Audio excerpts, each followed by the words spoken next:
Thank you for joining the First Unitarian Universalist Church of Houston for our weekly online Ministers Forum. I'm the Reverend Dr. Colin Bossen, Senior Minister of the congregation. These programs are conversations with community organizers, scholars, religious leaders, and others about how we can collectively address the present crises. Their purpose is to offer members of our community and all who wish to join us online science-based resources and liberation-oriented inspiration to get us through these difficult times. Today I'm joined by Aisha Hauser. We'll be talking about the future of Unitarian Universalism and congregational life. Aisha is the president of the Liberal Religious Educators Association and a member of the lead ministry team for the Church of the Larger Fellowship. For those of you who are with us for the first time, let me say a few words about Unitarian Universalism.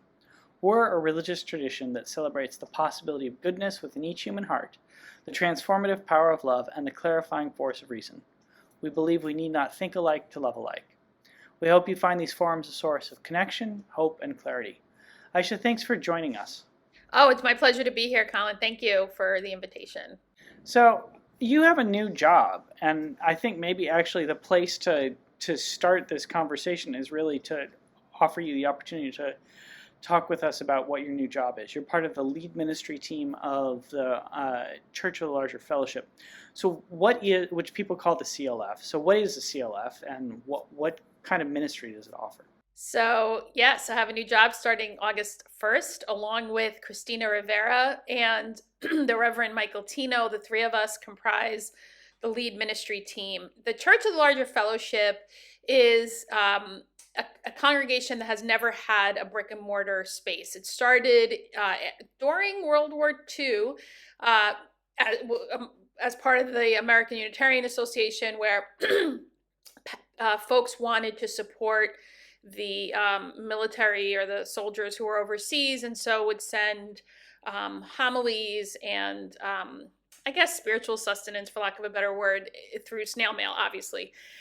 It has grown so that all over the world, people who want to connect to Unitarian Universalism and do not have a place to do so are able to through joining the CLF, which is online right now. And so it's called a Church Without Walls, although we have a significant ministry for incarcerated Unitarian Universalists. So the membership right now of CLF is 2,600, and 1,200 of those are incarcerated Unitarian Universalists. Yeah, it's huge. And so the terminology Church Without Walls has been accepted widely for a very long time. And then it is one of our prison ministry, which is called Worthy Now, our prison ministry leaders, I believe it was Reverend Mandy Goheen, who said, but we have a significant number of our members, of our people who are behind walls, and so who are caged, right? And then we also, the CLF is very committed to prison abolition and dismantling the prison industrial complex. So in the meantime, while we have what we have, we're offering, we have for any of our members, but we have a specific ministry for incarcerated UUs where they are offered UU classes, religious education, faith development. There's a pen pal program. We do need more pen pals, so if anybody's interested, join the CLF and apply to be a pen pal. We're very careful about the application process so that we are diligent, so people are matched appropriately. And we have weekly services that are online. And so one of the things that happened as a result of COVID was people who had been used to going to brick and mortar, and even our colleagues, folks who were used to presenting online services, had to, on a dime, scramble, do things differently. And so for CLF, I believe the average, I had been told by our tech people that the CLF had maybe 20,000 hits on any given month. March, I think it was something like over 44,000 hits just to the CLF page. So that was more than double the amount of people searching. Whether they were all Unitarian Universalists or not, I have no idea. However, it's significant. And so it is, the Church of the Larger Fellowship, I think, is one of the ways that Unitarian Universalism can transform in a more nimble way than most of our brick and mortar spaces, because of having the ability to be responsive. And the way folks who join the CLF engage with the congregation or leadership is different than what you would experience in brick and mortar places. So that's an overview, and so one of the things that the Reverend Meg Riley, who just ended her tenure in the summer and is now one of the co-moderators of the UUA, the Unitarian Universalist Association, she started a YouTube channel show called The View, VUU, which every week from September to June offers topics that are, yes, we center Unitarian Universalism, but also center community organizing and liberation and topics that are controversial and challenging, however important for us to talk about. And that's a podcast that's been pretty popular.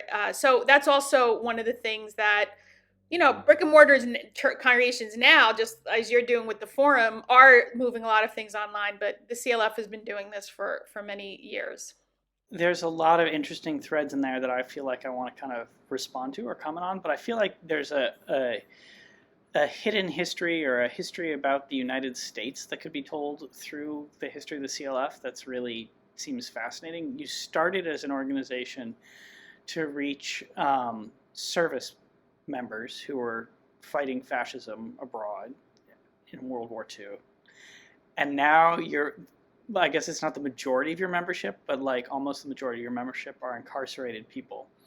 And like that to me just sort of speaks so much to like the way the United States has changed in the last, I shouldn't be laughing, but it's like this really sort of visceral illustration of how much this country has changed in the last 75 years. Not in a good way, be clear.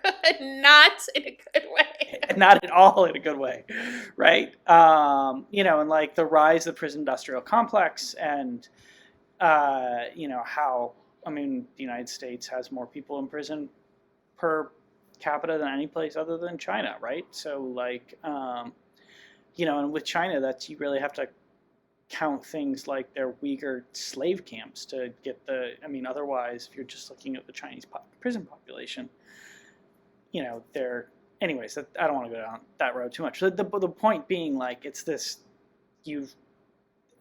there's a real depressing and powerful to note bookend about the way that the CLF has had to change its ministry over time based on what the sort of broader dynamics of the country, and not in a good way, have been.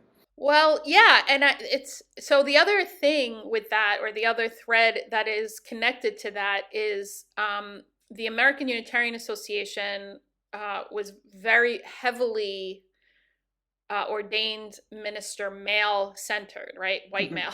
Let's be clear. So up until this past summer and the decision, the search committee's invitation for the three of us to join, the CLF has been exclusively led only by ordained leadership. So this is the first time in the history of at least the Church of the Larger Fellowship that two religious educators and an ordained minister are leading this significant ministry of Unitarian Universalism. And so that's also a shift, is who is in leadership. And what was I hadn't realized is that the CLF, except for the Learning Fellows, which is not quite, it's different than an internship program, but an internship type program. Except for the two Learning Fellows, the entire staff was all white, which I hadn't really registered until I came on, and then we had a staff meeting, and I was like, wait a minute, what? And it, that is true for much of Unitarian Universalism, and so that is also a significant shift. So in terms of the changes moving forward and where CLF is right now, one of the things the search committee in the spring went, and I also need to give a shout out to the search committee of the Church of the Larger Fellowship. They began the process asking for requests for proposals from teams. So the beginning of the process of the search for the new leadership already started naming that the board and the search committee didn't want one person to have this job. It was 1.25 or 1.5 position. and they wanted teams. So I imagine there were teams of 2. I don't know how many teams at all, and then we're a team of 3. So the search committee made clear with the information before we applied with the request for proposals, the RFP, is what the board wanted centered and continued. While there was the invitation to what do you envision for the CLF and how can the CLF meet the needs of the present time, we are committed to the Worthy Now prison ministry. So the 3 of us came into this very cognizant and having our own passion for continuing and expanding and centering the needs of our incarcerated Unitarian Universalists members.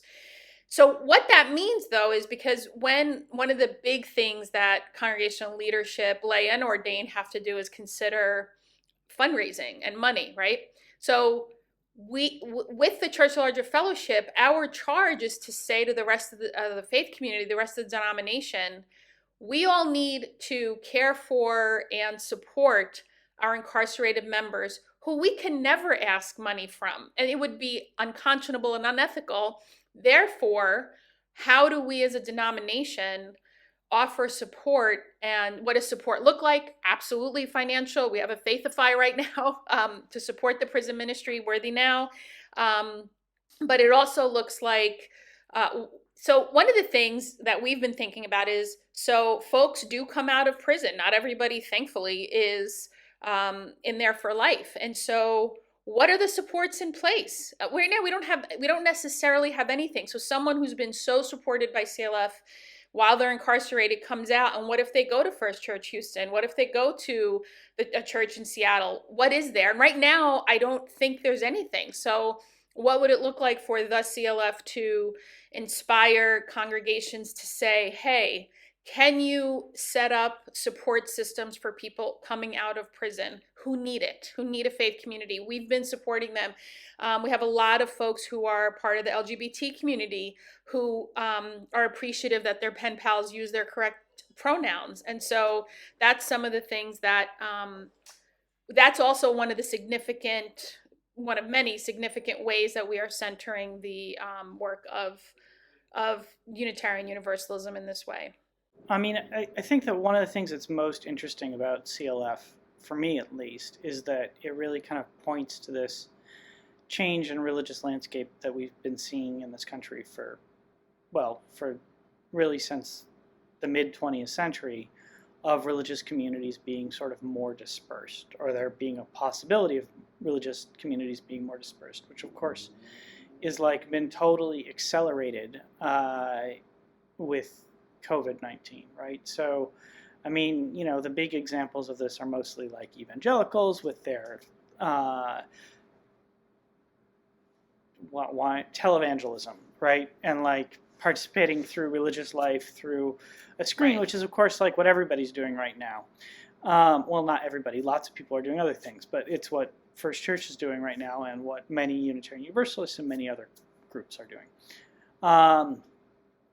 So I wonder, I mean, since CLF actually has like experience with this, like what does it really mean to be a member of a congregation that's dispersed, right? Because I think that this is a really interesting concept, because like so much of religious life historically has been about people being in the same space together, communicating, talking, sharing rituals, liturgies, and like obviously if 1,200 of your members are incarcerated, and you don't have a physical building, the other 1,400 are also not gathering someplace all together to do something. So what does it mean to be a member of a church that doesn't gather physically?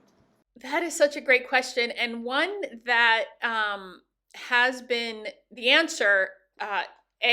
Will continue to is iterative and will change over time. But what it means in this moment in time is, for the Church of Larger Fellowship, it's been for some folks a quote supplement to they do belong to a brick and mortar, but they also like some of the online things. A lot of our colleagues, ministers, religious educators, and religious professionals who really can't be part of their brick and mortar church that they lead are members of the CLF. And it's been, I don't want to say passive because that's not necessarily true, but it's a different engagement and a little bit, in some ways, and for some folks, it's been consumer. Like here, I'm going to we have a monthly newsletter that's also going to be changing and shifting called Quest. So people receive it, and it's a collection of past sermons of people. And we're looking at right now, the lead ministry team, is what does membership mean and what does engagement mean, and how do we support people so it's not so it's less passive.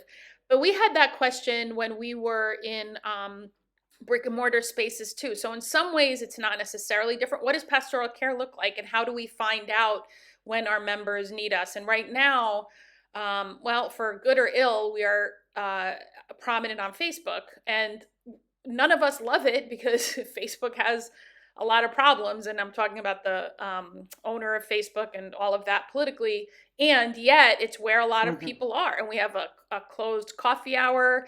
Sure. People post their joys and sorrows if they want to post something between the services that we have Sunday evenings. So the timing is definitely something we could be flexible about, and people appreciate the timing. And I do want to lift up, and I apologize I didn't do so in the beginning, the Unitarian Universalism lost one of our most impactful leaders. Elandria Williams passed away last week at the incredibly tender age of 41. Elandria was one of the former co-moderators. And one of the things we were able to do, they died in the middle of the week, is change our worship service online. And we dedicated our entire worship service this past Sunday to Elandria. We were able to do a PowerPoint, songs that we knew Elandria appreciated, and many of our colleagues and many people who hadn't ever attended a CLF service attended to be together in community. And we were able to be responsive quickly. And that is something, even with COVID, the CLF has done, is be able to be nimble and responsive when things occur in that way. I mean, that's, I think, been one of the interesting lessons for me in terms of this pandemic, is that if our congregation, and I know this is true for lots of other congregations, have people who are actively involved in it from, all over the place. I mean, I do a book discussion group called Text for Troubled Times, that we've had people from California, from Michigan, people from other Unitarian Universalist churches drop in. And so without having the walls, the sort of permeability of the congregation becomes a lot more, because we have, I have no idea. I literally have no idea who watches these videos, because I know some people from the congregation watch them, but that certainly doesn't account for the whole audience.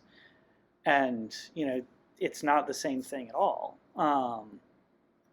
As on a Sunday morning where you get out and there's your 300 people, in your pews, or 200 people, or whatever it is. I'll tell you the group that does online faith community right now that has excelled at it and hit the ground running is Black Lives of Unitarian Universalism. So Black Lives of Unitarian Universalism, which started in 2015, Elandria Williams being one of the founding members, along with Kenny Wiley, Lena Gardner, Reverend Carlton Smith, and Leslie Mack, they centered Black Unitarian Universalists unapologetically. And so there were 3 opportunities for in-person events. The first one being March 2017, a convening. The second being a revival, April 2018. And then 2019 in the fall, symposium. Other than those opportunities to gather in national conferences, everything's been online. So it has been extraordinary and heartwarming and affirming to see how much ministry and how often the Blue has tended to Unitarian, they say Black Unitarian Universalists and Black UU adjacent folks. So it's a huge Black queer community, trans community, not huge. Where folks can't find or don't feel spiritually fed in brick and mortar. So Blue does it just stellar. Sure. And one of the things that Blue has started doing is offering programming for Black youth. and even if they have white parents and they're adopted. So, Mm. and one of the things I've suggested to them and hoping we can make happen is an OWL type Our Whole Lives sexuality education program for Black youth. Because I had a Black mom one time say to me, I am not putting my Black son with white children to learn about sexuality. That's not something I'm doing. So, yeah.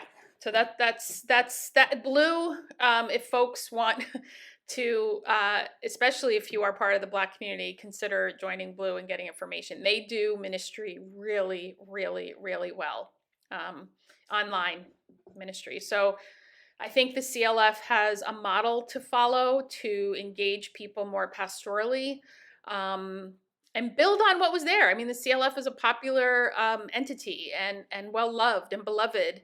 And Meg Riley did a phenomenal job. And we build, right? We are a revelation is not sealed, and that is the beauty, I guess, of Unitarian Universalism. And so so we're still trying to figure it out, and how to communicate. What would it look like if we got off Facebook? How would people get together? So we're still figuring that out. We don't have quite a solid answer yet.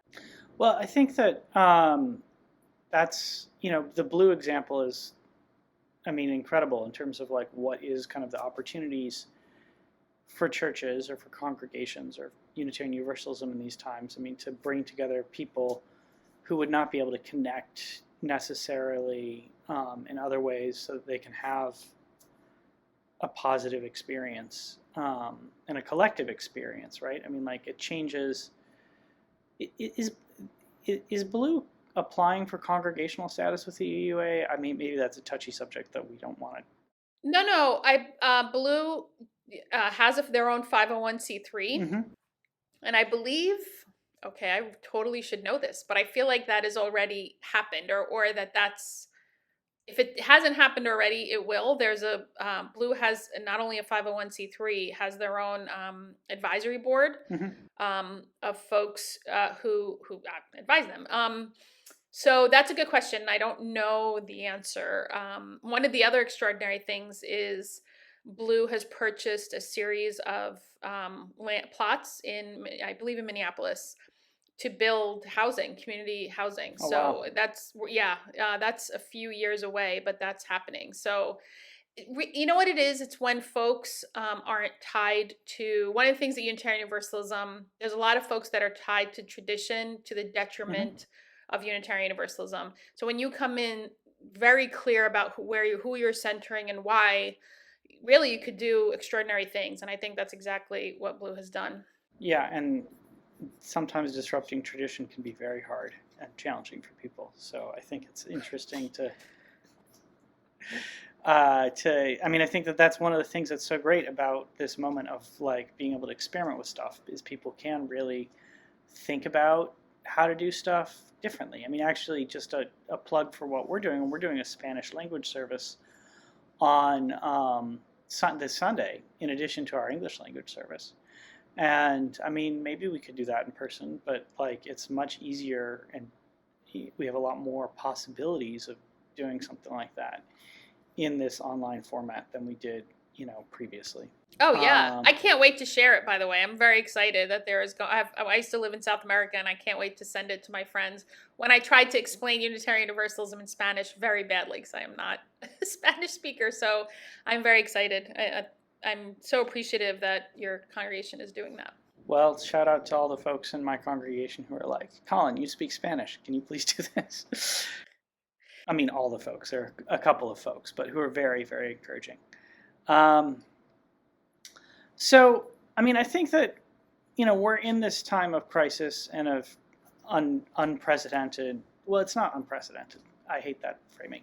This challenging time with the pandemic and, potential, rise in totalitarianism and assaults on democracy and resurgent white supremacy. I'd love to hear you, because I know you think a lot about these things. Like, what are the particular challenges for Unitarian Universalism in these times, and what do you hope Unitarian Universalism will look like as we emerge, as we will, one way or another, from this period? One way or another. So there's two. I'm gonna tease out here Okay. Unitarian Universalism and Unitarian Universalists, the people and so Unitarian Universalism I actually believe in and think can be the framing of how we do pluralism, how we can do pluralism as a faith, how we can hold multiple experiences, how we can hold tension, have it be part of how we grow spiritually. So Unitarian Universalism, I don't think is a lost cause at all. Unitarian Universalists, we are still what I think I saw 85% people of European descent. So the challenge for Unitarian Universalists, and I am talking mostly about the 85% of folks who are of European descent, is to not underestimate the evil that we are experiencing right now, is to not underestimate and not part of to me the biggest disappointment, and I think white Unitarian Universalists have in some many ways mirrored the Democratic Party and this centrist placating. Well, we don't want to upset people. We have to be nice. We want to be kind. We don't want to, I had a board president tell me when I was at a brick and mortar, we don't want to offend Trump voters. And I said, I have no interest in anything about Trump voters. I know what my values are, and I'm going to center those. And that includes not caging babies. And so what the challenge for Unitarian Universalists is to center liberation, to center equity and justice and transformative justice, to dismantle putting people in cages is not a way that human beings in modern times should at all have as an option. However, here we are, right? Here's a big one. I'm going to now be controversial, Colin, which I know is unusual for me. Oh yeah, right. These endowments, I can't wrap my mind around how much money Unitarian Universalists have in endowments. It is significant. And I'm not even talking about the big one, which is Shelter Rock, $400 million. That's significant, of course. I wouldn't be surprised. I've not done the math. I would invite anybody watching this to do the math. What about all the other congregations that have endowments if we add them up? I would suspect they'd be close to that number. I don't know, maybe 100 million. Point is, even talking about how to, or even if to spend that money is so charged.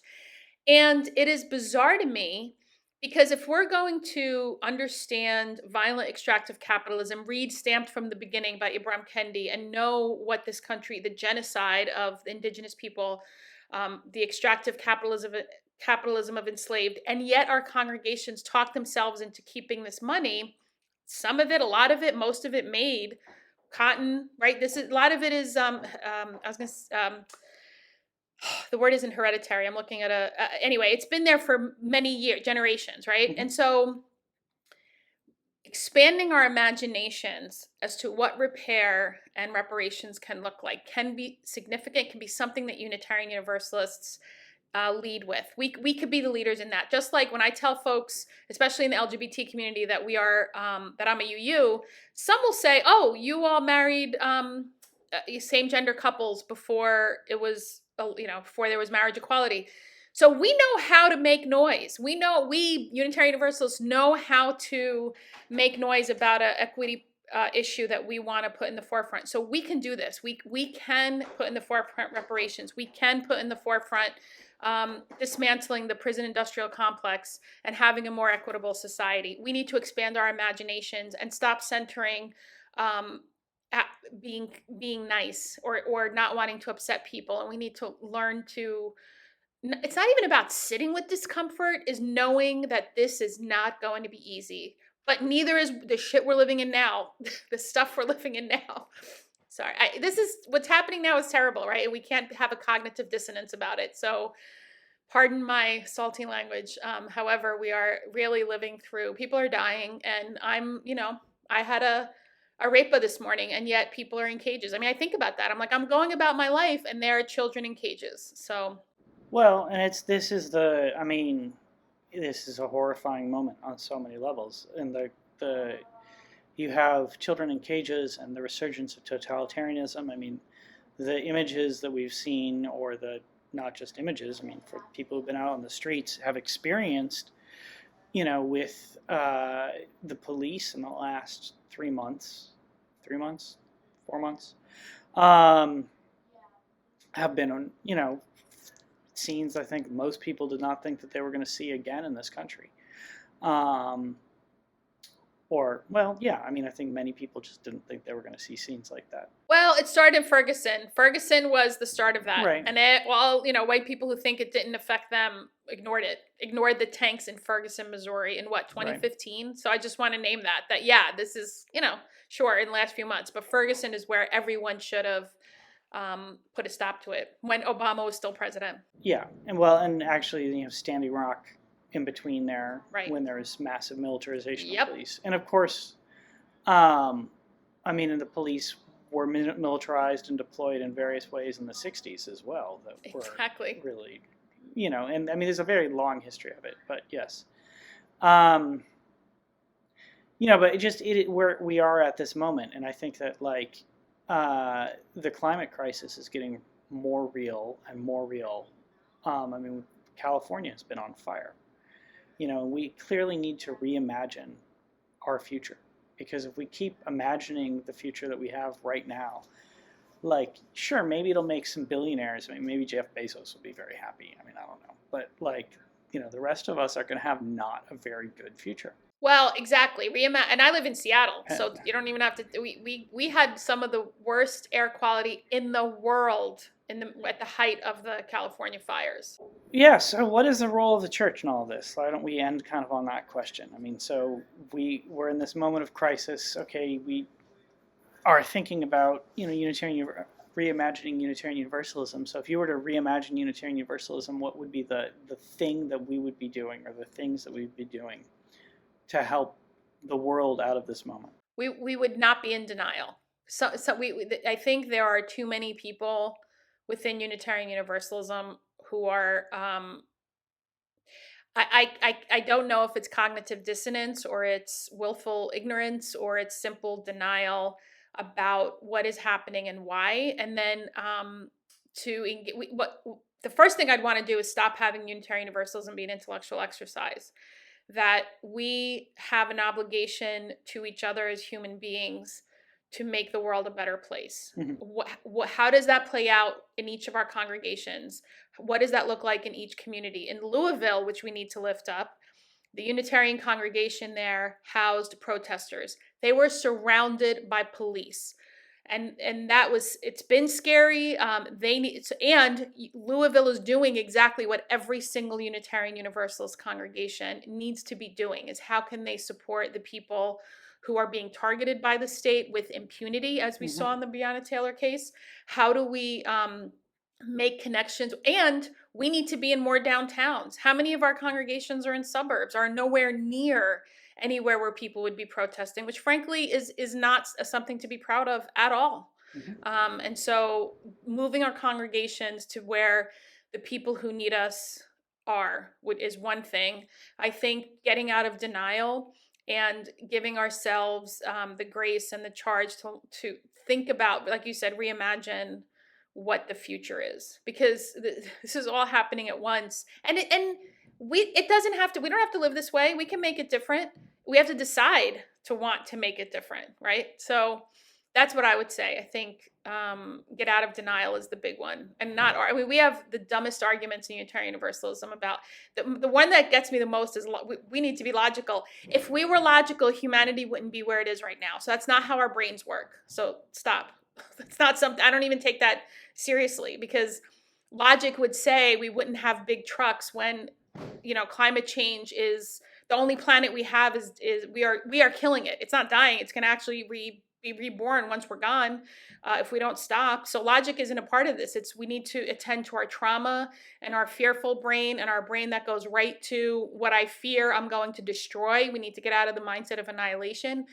These are spiritual things. How do we spiritually inspire, hold, return, remind people that we are here to care for each other? That is what Unitarian Universalism and a solid, progressive, loving, let's center loving faith community needs to be doing. So recommit or commit ourselves to being a spiritual community or religious community that is grounded in reality. Open ourselves. Yeah. Commit to showing up to places where people need us. And, well, I think those are your kind of two main points, right? So I think that that's a powerful, I mean, those two things are a powerful agenda. Show up where people need us. Not us, need our message, need our churches. Yep. And commit to being a liberating faith. Yes. Yeah, well, we are pretty much out of time. So thank you, Aisha, for joining us. Thank you. It was a pleasure. It was always a pleasure. And maybe we'll have you back on again at some point in another 6 months or so. And I also want to just say we appreciate the work that you've been doing with First Church over the last few months. It has been a joy, for sure. Thank you very much. If you found this video to be helpful, please consider joining us for our weekly worship service. It's posted online each Sunday at 10:30 a.m. Central and features music and prayers in addition to a sermon. This week we'll be holding 2 services, one in English and one in Spanish. The English service will be led by the Reverend Duncan Teague, and I'll be leading the Spanish language service. Thank you to our staff for making this video possible. It was produced by Christian Holmes and edited by Alma Vizcarra. We'll see you all online soon. Alma Vizcarra assisted with the editing. We'll see you all online soon and in person as soon as possible for us to gather again. And please remember that no matter how isolated you feel, we are all in this together.